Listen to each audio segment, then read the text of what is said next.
할렐루야, 할렐루야.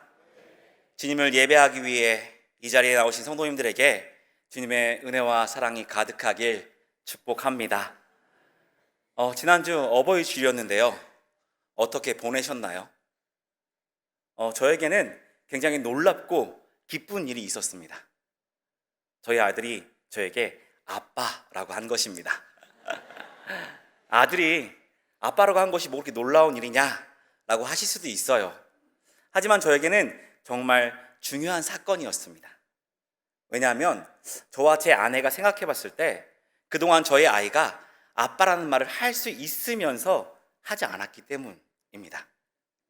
제가 아빠라고 해봐 라고 말하면 엄마라고 말합니다. 계속해서 아빠, 아빠 이렇게 해보라고 하면 청개구리처럼 엄마, 엄마 이렇게 말했습니다. 아빠 어딨어? 라고 하면 손가락으로 저를 이렇게 딱 가리키면서도 아빠라는 말은 해주지 않았습니다. 아이들이 그렇게 좋아한다는 아기상어 노래 아시나요?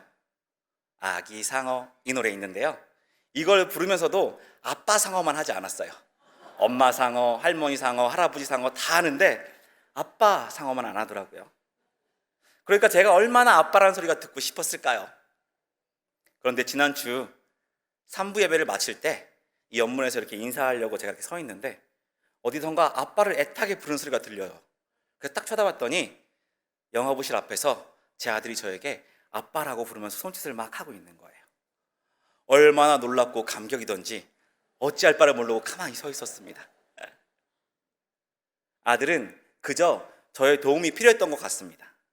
영화부 예배실을 벗어나서 밖으로 나가고 싶었는데 마침 저기 아빠가 보이니까 아빠를 불러서 나를 꺼내달라고 했던 건데 자기를 보고는 안아주지도 않고 그냥 혼자서 감격해서 멍하니 있으니까 답답했을까요? 그래서인지 아빠를 더 크게 부르더라고요. 그런데 그게 또 더 감동이었습니다. 예배를 마치고 나온 아내에게 자랑을 했어요. 그랬더니 아내가 핸드폰을 막 꺼내더니 막 영상을 찍으면서 아빠라고 해봐 라고 하면서 따라다니기도 했고요. 저는 만나는 집사님마다 하온이가 드디어 아빠라고 했어요 라고 자랑을 했습니다. 혹시 좀 있다가 이 아빠라는 말을 다시 하지 않는 거 아니야? 이런 말까지 하면서 아내와 이야기를 나눴습니다. 그리고 그날 저녁은 치킨을 시켜 먹었습니다. 나름의 파티를 한 것입니다. 어버이 주일에 그렇게 듣고 싶어 했던 아빠라는 소리를 듣다니 정말 놀라운 일이었죠. 그런데 일주일이 지난 지금 이제는 아빠를 너무 불러서 그만 좀 부르면 어떨까 라는 생각을 조금씩 하고 있긴 합니다. 아빠라는 소리, 첫째 아이 때도 들었던 소리지만 참 기분 좋은 소리인 것 같습니다. 때로는 귀찮게 여겨질 수 있지만 나를 아빠라 부르며 따르고 의지하는 그 아이들로 인해서 제가 아빠로 살아가는 이유가 되는 것 같습니다. 그렇다면 하나님은 어떠실까요? 우리가 하나님을 아버지라 처음 불렀을 때 하나님은 어떤 마음이셨을까요? 저처럼 기뻐하지 않았을까요? 하나님께서는 우리를 구원해 주시고 우리를 자녀 삼아 주셔서 자녀로서의 권세를 누리게 해 주셨습니다. 요한복음 1장 12절 말씀을 같이 한번 읽어보도록 하겠습니다. 시작. 영접하는 자, 그 이름을 믿는 자에게는 하나님의 자녀가 되는 권세를 주셨으니 아멘. 예수님을 믿는 사람들은 다 하나님의 자녀가 되는 것입니다. 하나님께서 아버지가 되어 주신다는 것이죠. 주님을 모르고 악의 자녀로 살아가던 우리가 돌이켜 예수님을 믿고 하나님을 아버지라 부를 때 하나님께서는 그런 우리의 그 음성을 듣고 정말 기뻐하실 것입니다. 마치 잃어버린 양을 찾아 어깨에 메고 돌아와서 사람들에게 같이 즐기자라고 말했던 목자처럼, 그리고 잃어버린 드라크마를 찾아내어서 이웃과 함께 즐기며 기뻐하던 여인처럼 분명 하나님께서 기뻐하셨을 것입니다. 우리가 하나님을 아버지라 부르는 이유는 각기 다르지만 무슨 이유에서든 하나님을 아버지라 부를 때에 하나님께서는 정말 기뻐하실 것입니다. 그런데 오늘 말씀에 아버지와 아들의 관계를 끊고 아버지의 손에서 벗어나려고 하는 사람이 등장합니다. 아버지의 품을 벗어나서 먼 나라로 가서 자기 마음대로 살고자 하는 사람이 있습니다. 우리는 그 아들을 탕자라고 부릅니다. 말씀은 이렇습니다. 한 사람에게 두 아들이 있었습니다. 그런데 둘째 아들이 아버지께 이런 이야기를 하죠. 아버지 재산 중에 제가 받을 분깃을 주십시오라는 것이죠. 이 말은 자신이 받게 될 유산을 달라는 것입니다. 이 일은 있을 수 없는 일입니다. 아버지께 살아 계신다면 그것은 유산이 될 수가 없기 때문이죠. 그 시대의 문화에 살아계신 아버지에게 분깃을 나눠달라고 하는 것은 아버지가 죽기를 바란다는 그런 불효의 마음이 있는 것과 마찬가지입니다. 그 시대뿐일까요? 지금 우리 시대도 마찬가지잖아요. 아들의 이 말은 정말 불효막심한 말입니다. 그런데 아버지는 그런 아들을 꾸짖지 않으시고 재산을 나누어 줬습니다. 그리고 그 아들은 재산을 가지고 아버지를 떠났습니다.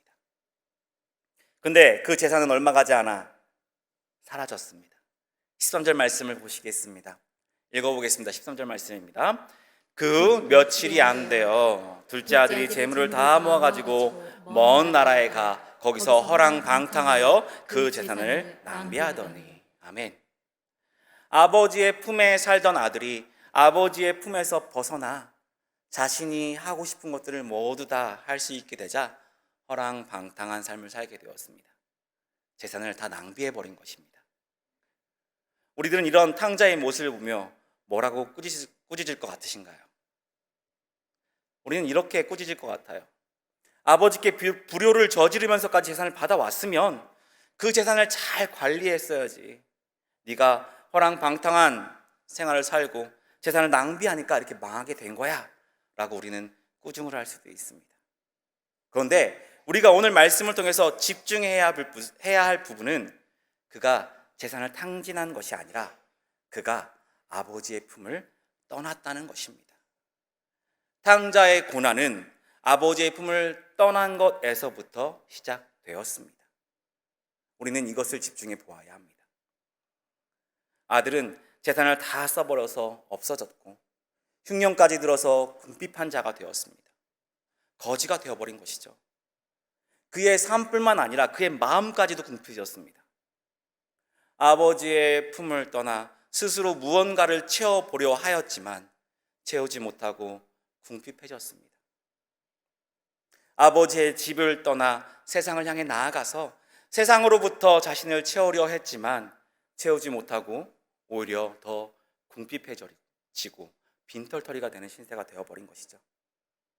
그의 잘못은 아버지의 품, 아버지의 집을 떠난 것입니다. 그렇습니다.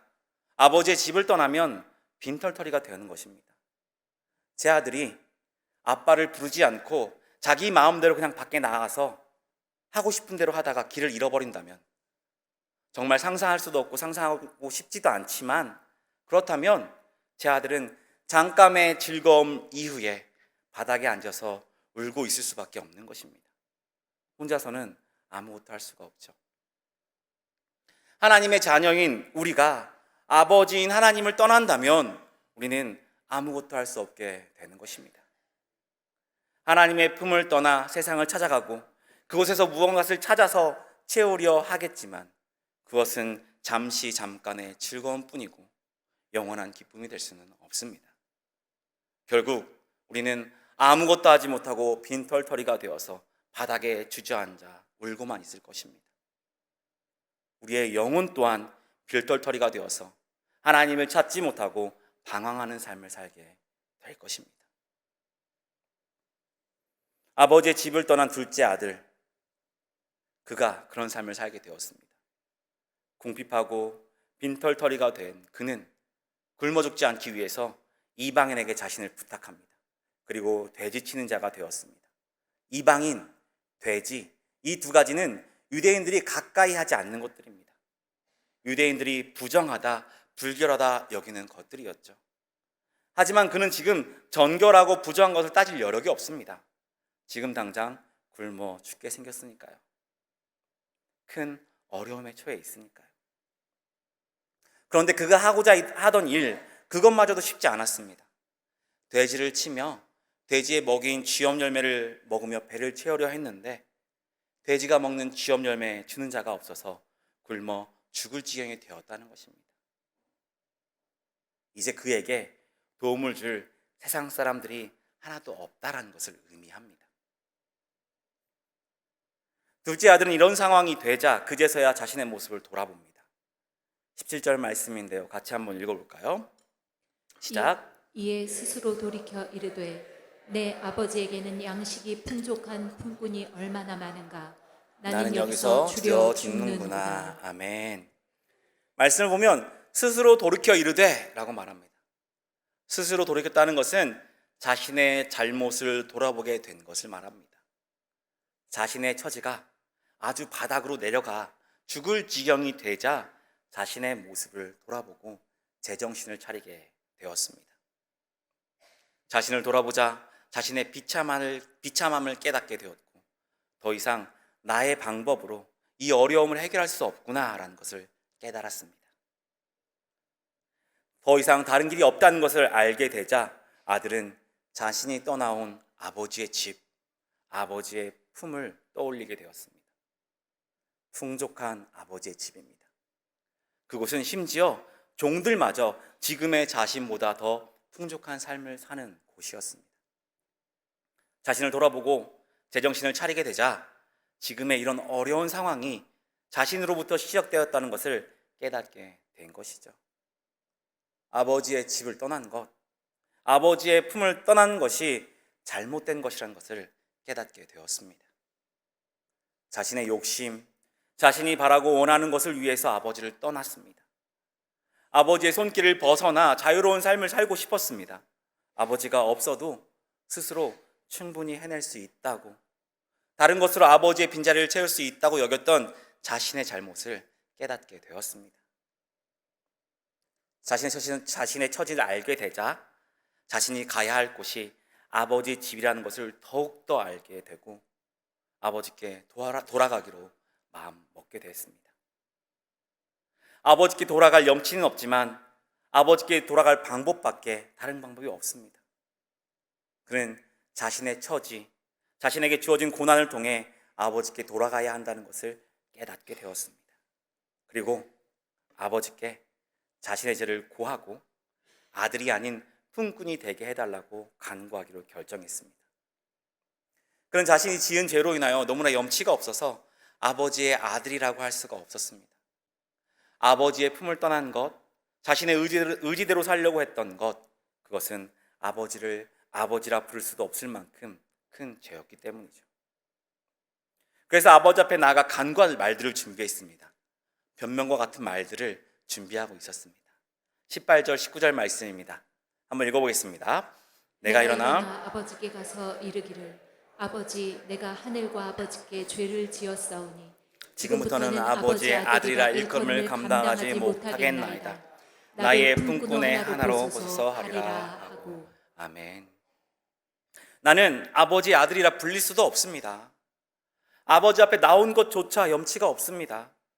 저는 큰 죄인입니다. 그러니 저를 아들로 보지 마시고 종으로 대하여 주십시오. 종으로라도 아버지 집에 머물겠습니다 라고 자신으로 인하여서 화가 났을 아버지의 마음을 조금이나마 풀어줄 수 있는 말, 이 변명을 준비했습니다. 그리고 그는 즉시 행동했습니다. 20절 말씀을 보면 이에 일어나서 아버지께로 돌아가니라 라고 말하고 있습니다.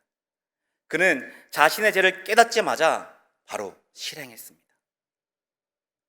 우리가 하나님의 자녀로서 하나님을 떠나 방황하는 삶을 살고 있을 때 우리를 잘못을 깨닫게 해주시고 아버지께 돌아가야 한다는 것을 알게 해주시는 것은 하나님의 은혜입니다. 우리에게 닥쳐온 고난으로 인하여 우리가 그것을 깨닫게 됐을지라도 그것은 하나님의 은혜인 것입니다. 우리의 죄를 생각했을 때 어떻게 다시 하나님 앞에 나갈 수 있을까? 지금 고난을 주시는 것도 우리의 죄 때문에 화가 나신 하나님께서 주신 것인데 우리가 다시 돌아가면 하나님이 받아주실까? 라고 생각이 들 수도 있습니다. 그러나 하나님께서는 그저 우리에게 다시 돌아오라 라고 말씀하십니다. 우리를 그냥 받아주시기 위해서 우리를 깨닫게 해주시는 것입니다. 히브리서 12장 11절 말씀을 읽어보겠습니다. 무릇 징계가 당시에는 즐거워 보이지 않고 슬퍼 보이나 후에 그로 말미암아 연단받은 자들은 의와 평강의 열매를 맺느니라. 아멘. 지금의 고난이 너무나 힘들고 슬픈 일이지만 그것으로 인하여 우리가 하나님께 돌아갈 수만 있다면, 우리가 하나님께 돌아가야 한다는 것, 아버지의 품으로 다시 가야 한다는 것을 깨닫게 된다면 그 고난으로 인하여서 우리는 연단이 되고 의와 평강의 열매를 맺게 된다라고 말씀해 주십니다. 하나님의 징계는 하나님의 자녀들에게 유익을 위해 주어지는 것입니다. 이것이 하나님의 크신 은혜이고 하나님의 크신 사랑입니다. 그렇게 우리는 고난을 통하여 주신 그 은혜를 깨닫게 되었을 때 바로 행동해야 합니다. 자신의 죄를 발견하는 것에서 그대로 멈춰 있는 것이 아니라 그곳에서 즉시 돌아설 수 있어야 합니다. 하나님께 죄를 지어 마음이 괴롭고 하나님께 나아갈 수 없다고 여겨질 때일수록 더욱더 하나님 앞에 나아가야 합니다. 바로 하나님께 행해야 합니다. 그때 하나님께서는 우리를 기다리고 계십니다. 20절 말씀인데요, 읽어보겠습니다. 이에 일어나서 아버지께로 돌아가니라. 아직도 거리가 먼데 아버지가 그를 보고 치근히 여겨 달려가 목을 안고 입을 맞추니. 아멘. 아버지가 그를 보고 라고 되어 있습니다. 아버지가 멀리서 아들이 돌아오는 것을 보고 있었습니다. 보았습니다. 아버지가 먼저 아들을 바라본 것입니다. 집을 떠나 고난을 당하고 처참한 상황에 놓여있던 아들, 아버지께 죄를 지은 아들이 집으로 가는 심경이 어땠을까요? 조심스러웠을 겁니다. 숨고 싶었을 것입니다. 아버지께 돌아가겠다고 마음은 먹었지만 자신이 지은 죄로 인하여서 아버지를 만나게 될 두려움이 그의 마음속에 있었을 것입니다. 그렇기에 아버지를 조심스럽게 찾아가서 자신의 죄를 고백하고 싶었을 것입니다. 어쩌면 자신에게 화가 나 자신을 만나주지 않을 아버지께 무릎 꿇고 싹싹 빌면서까지라도 아버지께 돌아가겠습니다 라고 말하겠다라는 생각이 있었을 수도 있습니다. 이것이 일반적으로 상상할 수 있는 모습입니다. 그런데 성경은 아들이 집으로 돌아오는데 아들이 먼저 아버지를 본 것이 아니라 아버지가 먼저 아들을 보았다라고 말씀하고 있습니다. 어떻게 아버지가 아들을 먼저 볼 수 있었을까요? 그 이유는 아버지가 자신의 집을 떠난 아들을 기억하고 자신의 집을 떠난 그 길을 바라보고 있었기 때문입니다. 그래서 아버지가 아들을 먼저 바라볼 수 있었던 것이죠. 그리고 말씀에 아직 거리가 먼데 라고 말씀합니다. 아직 거리가 먼데 아버지가 아들을 보았다라는 이야기죠. 아직 아들이 가까이 오지도 않았습니다. 집에 돌아오던 아들의 모습이 어땠을까요? 집을 나갈 때의 아들의 모습은 온데간데없고 정말 형편없는 모습이었을 것입니다. 가진 것을 모두 낭비했고 흉년이 들어서 먹을 것도 없었습니다. 돼지치는 자로 있었고 그래서 그의 모습은 정말 거지 같았을 것입니다. 머리는 흐트러지고 더러워지고 옷은 다 찢어지고 살이 빠져서 가까이에서 그 사람을 봤어도 이 사람이 그 사람이 맞나? 라고 알아보기 힘든 지경이 됐을 수도 있습니다. 냄새나고 더러워서 가까이 하고 싶지 않을 정도의 그런 모습이었을 수도 있습니다. 그런데 아직 거리가 먼데 아버지는 그가 아들이라는 것을 단번에 알아보고 달려갔습니다. 아버지가 아들을 기다리고 있었기 때문입니다. 아들이 떠난 길을 바라보며 아들이 돌아오기만을 기다리고 있었기에 변해버린 아들의 모습을 멀리서 알아보고 달려갈 수 있었습니다. 우리는 이 아버지를 통해서 하나님 아버지의 마음을 알 수가 있습니다. 하나님께서는 우리를 기다리고 계십니다. 우리를 깨닫게 해주셔서 아버지께 돌아올 수 있도록 해주신 것만으로도 너무나 감사한 일이고 너무나 큰 은혜인데 하나님 아버지께서는 우리를 기다리고 계십니다. 하나님의 품을 떠나서 세상에서 방황하고 고난을 당하여 우리의 모습이 변했을지라도 하나님께서는 우리를 기다리고 멀리서 우리를 알아봐 주십니다. 우리가 하나님께 돌아가겠다고 마음을 먹었을 때 우리의 마음을 아시고 우리를 이미 기다리고 계신 분이십니다.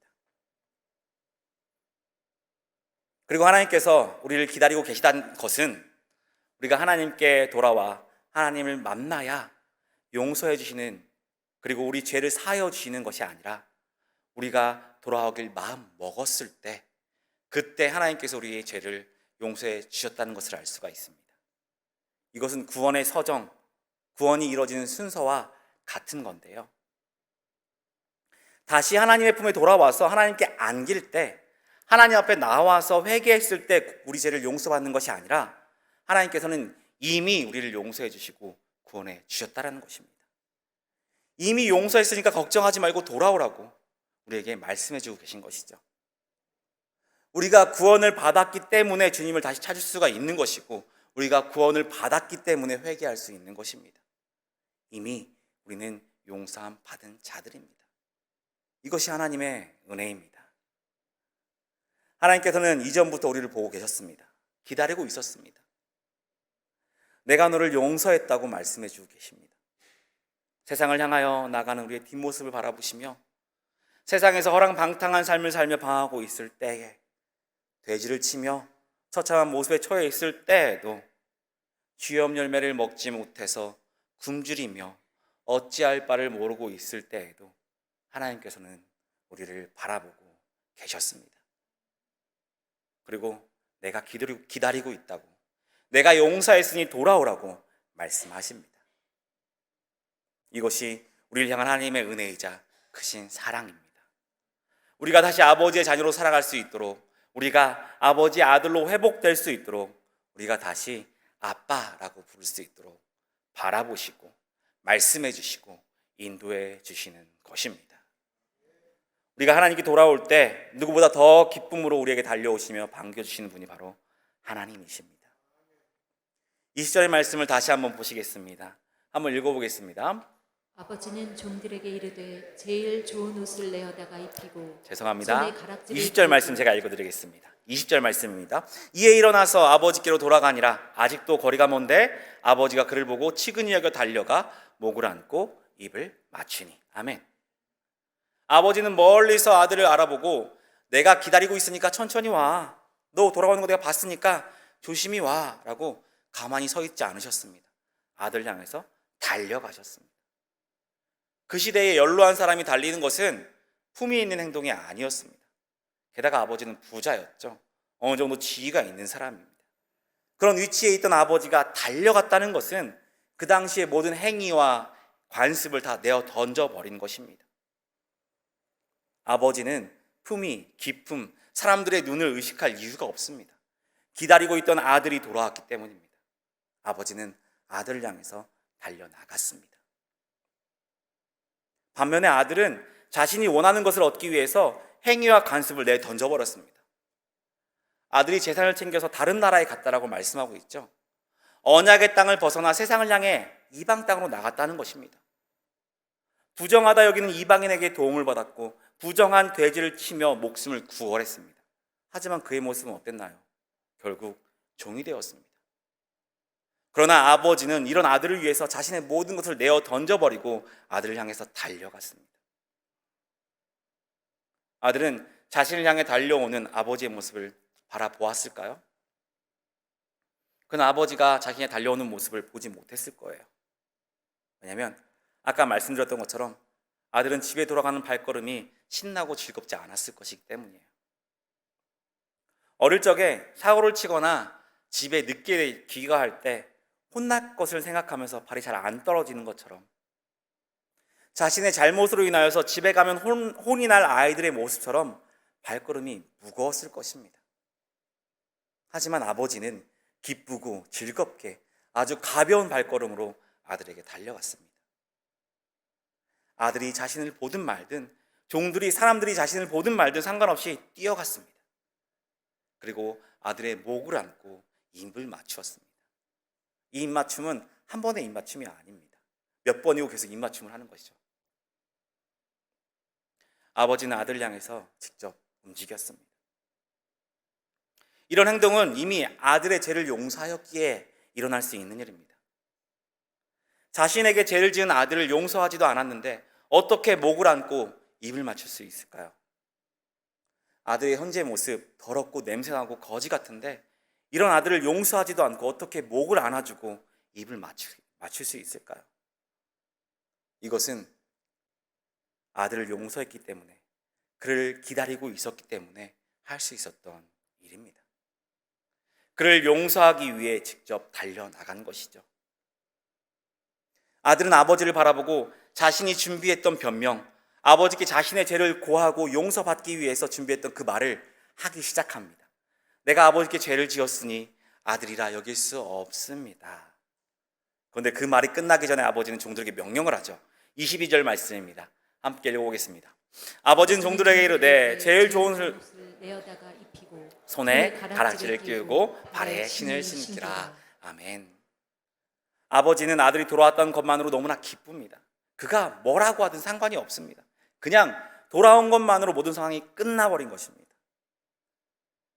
그를 나의 아들로 여기고 종으로 있겠다는 아들, 다시 그의 위치를 회복시켜 준 것이죠. 제일 좋은 옷은 아버지의 집에 있는 가장 귀한 예복이었을 것입니다. 가락지는 아들의 권위를 나타내는 인장 반지였을 것입니다. 당시 노예들은 신을 신고 일하지 않았습니다. 아들에게 신을 신겨 주었다는 것은 노예가 아닌 자유인이 되었다는 것을 말해줍니다. 그가 내 아들이라 사람들에게 선포하는 것과 마찬가지입니다. 그리고 종들에게 다시 명령합니다. 살찐 송아지를 끌어다가 잡으라. 우리가 먹고 즐기자. 당시 살찐 송아지는 특별한 경우를 위해서 준비해 두는 것입니다. 귀한 손님이 방문하거나 집에 특별한 일이 있을 때 살찐 송아지를 잡아서 대접을 했죠. 아버지의 집으로 돌아온 아들이 귀한 손님이고 아들이 돌아온 이때가 특별한 날이라고 여겼습니다. 그래서 먹고 즐기자라고 말한 것입니다. 잔치를 열었습니다. 그리고 그들을 향해 이렇게 말합니다. 24절 말씀입니다. 같이 한번 읽겠습니다. 이 내 아들은 죽었다가 다시 살아났으며 내가 잃었다가 다시 얻었노라 하니 그들이 즐거워하더라. 아멘. 사람들을 향하여서 이는 내 아들이다 라고 이야기하면서 아들의 지위를 회복시켜 주었습니다. 아버지가 이미 그를 아들로 인정하였기 때문에 사람들은 아들의 죄에 대하여, 아들의 잘못한 일에 대하여 아무런 말도 할 수가 없습니다.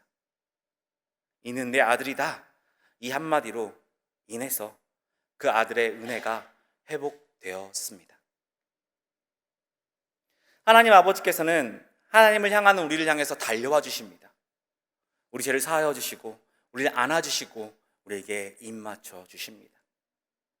우리의 모습이 어떻든지 간에 상관없이 지금 모습 그대로 용서해 주십니다. 이것이 하나님의 사랑이고 은혜입니다. 우리는 이미 이것과 동일한 사건을 알고 있습니다. 죄인을 위해서 달려오신 하나님, 그것은 바로 예수 그리스도께서 이 땅에 내려오신 것입니다.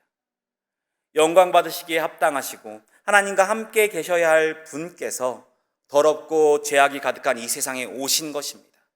그리고 십자가의 길로 올라가셨습니다. 우리가 가야 하는 그 죄악의 길을 예수님께서 찾아오셔서 직접 그 죄를 사하여 주셨습니다. 우리의 죄 때문에, 우리의 죄를 용서하시기 위해 하나님께서 하나뿐인 아들 예수님을 보내주신 것입니다. 우리의 변명이 다 끝나기도 전에 하나님, 저는 하나님의 자녀가 될 수 없습니다. 그냥 종으로라도 있게 해주세요. 이 말을 듣지 않으시고 예수님을 십자가에 달리심으로 우리의 죄를 사해 주셨습니다. 그리고 우리에게 의의 옷을 입혀주심으로 우리의 죄악을 깨끗하게 씻어주셔서 은혜로 회복해 하여 주셨습니다. 너는 내 아들이다. 죄악으로 인하여 죽었지만 다시 살아났으며 내가 잃었지만 다시 얻은 너는 내 아들이다 라고 우리를 회복해 주셨습니다. 사람들이 우리를 향하여 뭐라고 하든 상관이 없습니다. 우리의 모습이 어떻든 상관이 없습니다. 하나님께서 직접 하나님의 자녀가 되는 그 큰 애를 회복시켜 주셨습니다. 그렇기에 저와 여러분은 이제 하나님의 자녀입니다. 말씀을 맺겠습니다. 우리는 아버지의 손을 떠나 자유를 누리기 위해서 떼를 쓰는 아이와 같습니다.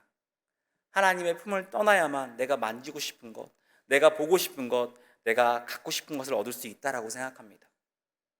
우리의 삶에서 세상의 것이 최고인 것처럼 여기며 하나님의 품을 떠나려고 합니다.